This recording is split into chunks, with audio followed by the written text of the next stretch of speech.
Boleh kenalkan diri anda? Assalamualaikum warahmatullahi wabarakatuh. Salam sejahtera. Nama saya Ismadi Wakiri. Saya seorang macam nak cerita pasal diri saya.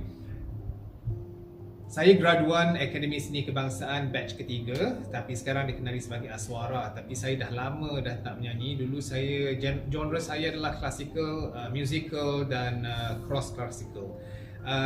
Tapi saya dah lama tak nyanyi. Saya berhenti menyanyi secara total tahun 2000. Hampir 23 tahun saya tidak menyanyi.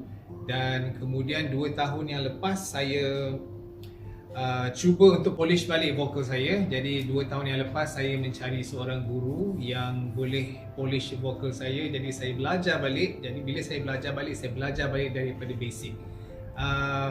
Maka itu kebanyakannya yang saya menyanyikan lagu-lagu saya adalah daripada repertoire klasikal, musical dan juga Broadway.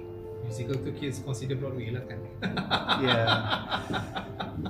Jadi apa boleh cerita sikit pasal music video, projek music video terbaru you? Okey. Music video ini yang saya cuba hasilkan adalah macam mana nak cakap? Saya cerita macam mana tercetusnya idea ni dululah. Idea ini datang daripada kawan saya Syahir Miswan. Dia juga seorang jururakam audio saya dan juga sound engineer saya.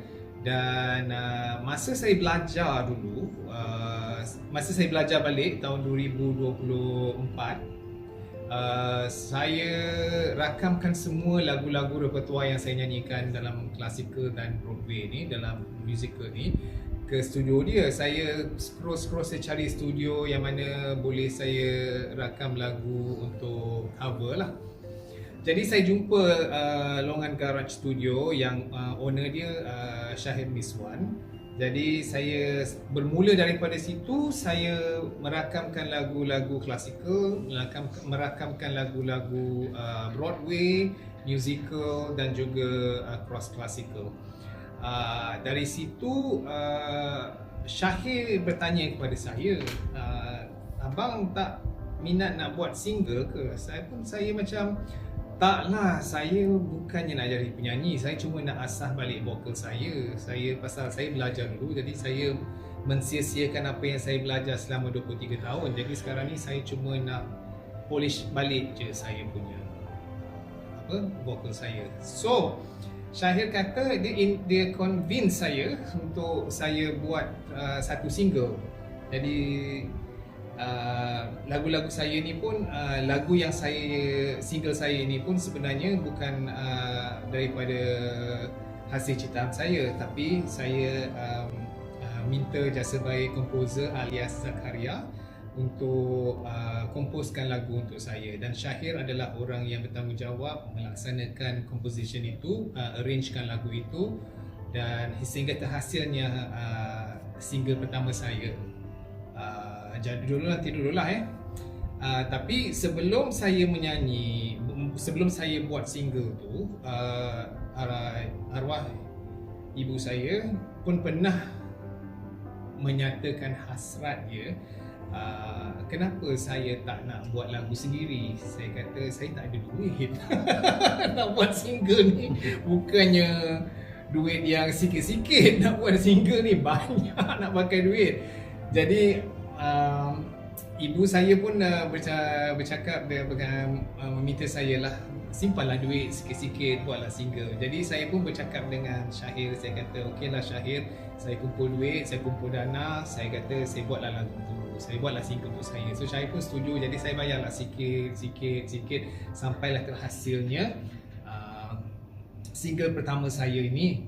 Tapi hasrat saya sebenarnya adalah merakamkan single ini adalah untuk simpanan peribadi, bukan untuk dipublishkan atau diriliskan kepada umum.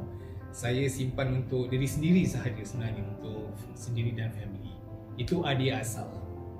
Okay, so lagu ni pasal apa sebenarnya? Okay, bila Syahir bertanyakan kepada saya composition ini, nak bercerita tentang apa. Jadi saya bercakaplah pada Syahir, saya nak bercerita tentang arwah ibu saya. Masa tu arwah masih hidup lagi lah. Saya bercerita tentang apa yang dia buat untuk saya tu adalah sebagai satu semangat dan inspirasi kepada saya untuk terus hidup, untuk terus berjuang, untuk terus berdiri, berjalan menuju segala liku-liku kehidupan. Jadi dia adalah penguat hidup saya. Jadi saya letakkan lagu ini, penceritaan ini dalam lagu single saya.